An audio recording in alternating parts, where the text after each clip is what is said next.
नमस्कार, आपका स्वागत है।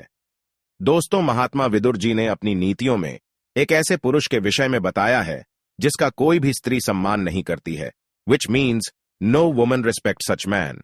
ऐसे पुरुष को महिलाएं महामूर्ख ही समझती हैं, और अगर ऐसा पुरुष उस स्त्री का पति यानी हस्बैंड होता है तो वह स्त्री उसका त्याग कर देती है और उसे छोड़कर चली जाती है। Obviously you may have seen such man in your town और सोसाइटी। आपका भी सामना ऐसे पुरुषों से कहीं ना कहीं जरूर हुआ तो होगा ही। विदुर जी ने ऐसे पुरुषों के 6 लक्षणों के बारे में बताया है। अगर किसी भी पुरुष में इनमें से एक भी लक्षण दिखाई दे अथवा उसके बिहेवियर में ऐसी हैबिट्स दिखाई दे तो समझ लेना चाहिए कि ऐसा पुरुष सबसे बड़ा मूर्ख और दुय्यम दर्जे का है। ऐसे पुरुष के साथ न कभी मित्रता करनी चाहिए और न कभी उसे अपने घर पर बुलाना चाहिए, नहीं तो लोग आपको भी उसके जैसा मूर्ख समझते हैं। इसके अलावा अन्य नीतियों में भी ऐसे पुरुषों का वर्णन किया गया है, लेकिन सबसे महत्वपूर्ण लक्षण विदुर जी ने अपनी नीतियों में बताए हैं, जिसे प्रत्येक मनुष्य को अवश्य जान लेना चाहिए। अगर आपके भी अंदर इनमें से एक भी लक्षण हो तो उसका जितना जल्दी हो सके त्याग करें। आपके अंदर भी ऐसी आदतें हैं अथवा बैड हैबिट्स है तो जल्दी ही उन्हें छोड़ दे, नहीं तो बाद में बहुत पछताना पड़ सकता है। अगर आप विदुर जी के बारे में नहीं जानते तो आपको बता दे कि विदुर जी कोई साधारण मनुष्य नहीं थे। वे साक्षात धर्मराज के ही अवतार थे। मांडव्य ऋषि के श्राप के कारण धर्मराज को विदुर जी के रूप में एक दासी के गर्भ में जन्म लेना पड़ा था। विदुर जी महाभारत के केंद्रीय पात्रों में से एक थे। वे हस्तिनापुर के एम्पायर के महामंत्री, कौरवों तथा पांडवों के काका थे। विदुर जी ने अपनी नीतियों में मनुष्यों के लिए बहुत ही महत्वपूर्ण उपदेश दिए हैं। ये उपदेश आपको जीवन में सफलता पाने के लिए बहुत काम आ सकते हैं। लेकिन दोस्तों, आज के इस वीडियो में हम आपको ऐसे पुरुषों के बारे में बताने जा रहे हैं जो सबसे बड़े मूर्ख होते हैं। विदुर जी के अनुसार ऐसे पुरुष अपनी मूर्खता के कारण समाज में बार बार अपमानित होते रहते हैं। इनका कोई सम्मान नहीं करता और ना ही कोई इनकी बातों को महत्व देता है। ऐसे लोगों का जीवन किसी पशु की भांति होती है। ऐसे पुरुषों का सम्मान तो उनकी पत्नी भी नहीं करती है। तो चलिए दोस्तों, जान लेते हैं महात्मा विदुर ही ने ऐसे महामूर्ख व्यक्ति के कौन से लक्षणों के बारे में बताया है।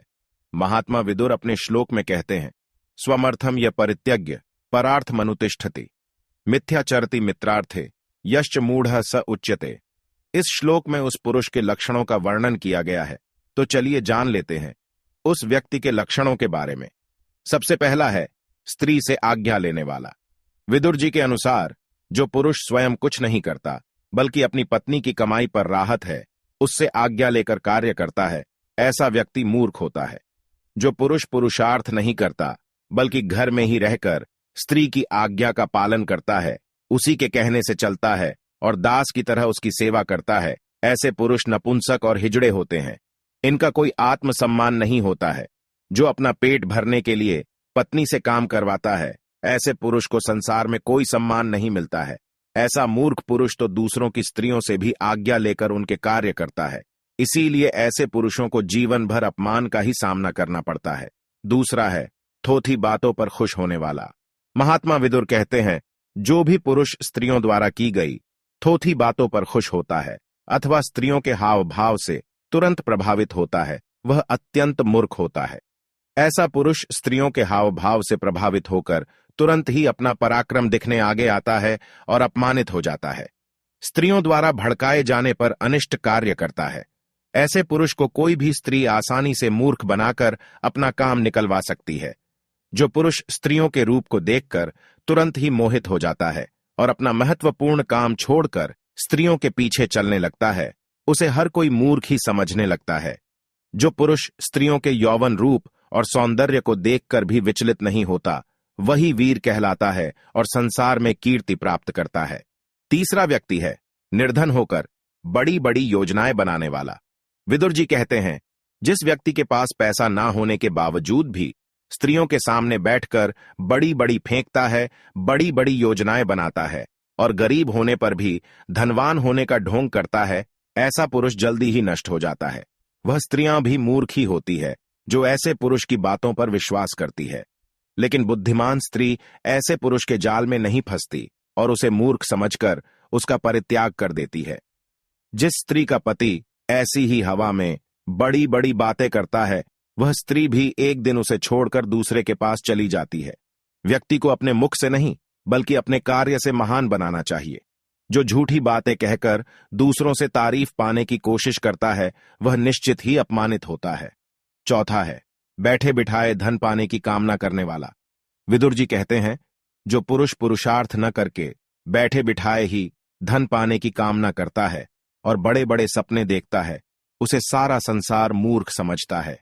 ऐसे लोग अपने जीवन को भाग्य के भरोसे पर छोड़ देते हैं और किसी चमत्कार की राह देखते बैठते हैं।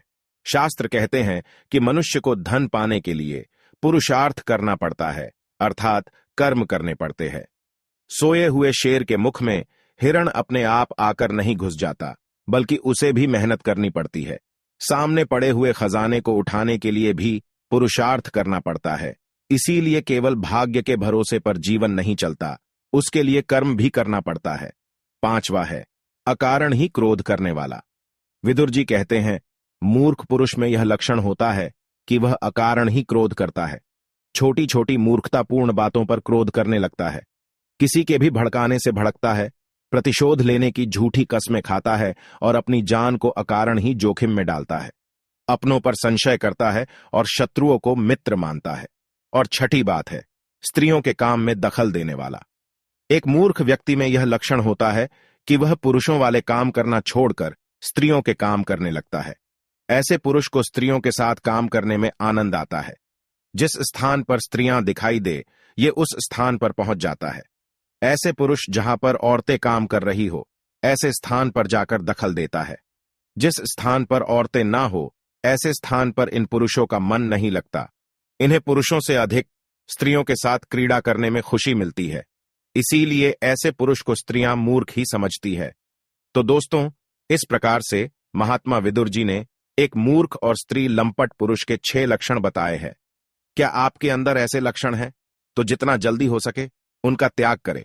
अगर यह ज्ञान आपको अच्छा लगा तो वीडियो को लाइक जरूर करें, दोस्तों के साथ शेयर करें, साथ ही चैनल को सब्सक्राइब करें। आप सभी का धन्यवाद।